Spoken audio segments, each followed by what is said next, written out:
Hinahamon ko po ang bawat isa. Sino sa inyo ngayon ang nais ng ganitong puso na ibibigay sa Panginoon? Pusong malinis, pusong busila, pusong magmamahal sa Panginoon. Sino po sa inyo ang nais? Na matanggap sa Panginoon bilang Diyos at tagapagligtas. Kanya. Para hindi tayo dito. Para dito tayo. Nasa itaas ba? Nasa itaas. Totoo na may langit. Totoo may impyerno. Sabi nga, sa langit, wala nang kasakitan. Wala nang pagluha. Wala nang awayan.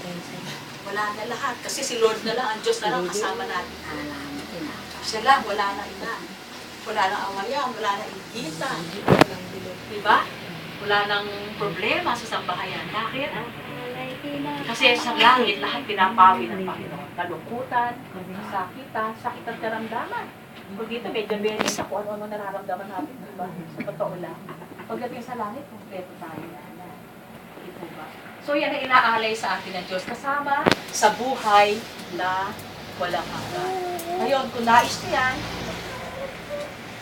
gusto ko lang, tayo mo ko, higit ang ating mga ka, kung nais niyo, natanggapin si Jesus bilang Panginoon tagapagligtas ng inyong buhay. Ang lahat ay nakapigit, nais ko lang malaman, makitaas po ang inyong mga kamay. Huwag po kayo mahihiya, sapagkat ito ay commitment na gagawin natin. Tayo lang at ang Diyos ang nakakaalam. Kahit po ako, hindi ko alam kung ano nasa puso nyo. Kahit po ako, hindi ko alam kung totoo yung gagawin ito o hindi. Subalit ang Diyos, alam niya. Nababasa niya ang ating puso. Kaya huwag po natin aksayahin ang oras na ito. Sapagkat nais ng Diyos na tayo nabutin. Nais ng Diyos na tayo muling ibalik sa kaugnayan sa Kanya para maranasan natin ang buhay na walang hanggan.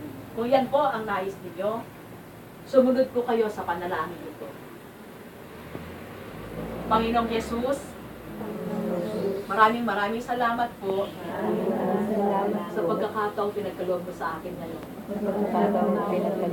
Ako po'y lumalapit sa iyo.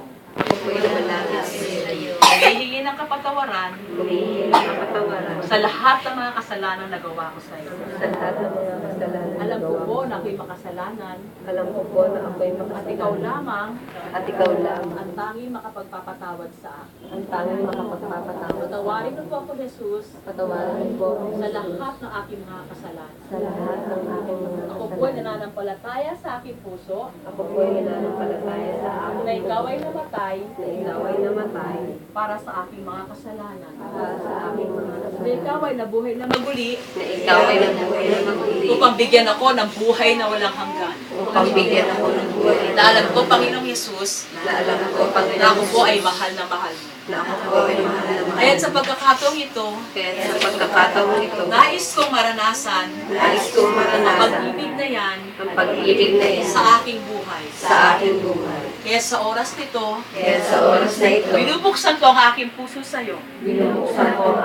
Tinatanggap kita, Jesus, sa aking puso, bilang Diyos, at Panginoon, ng aking buhay.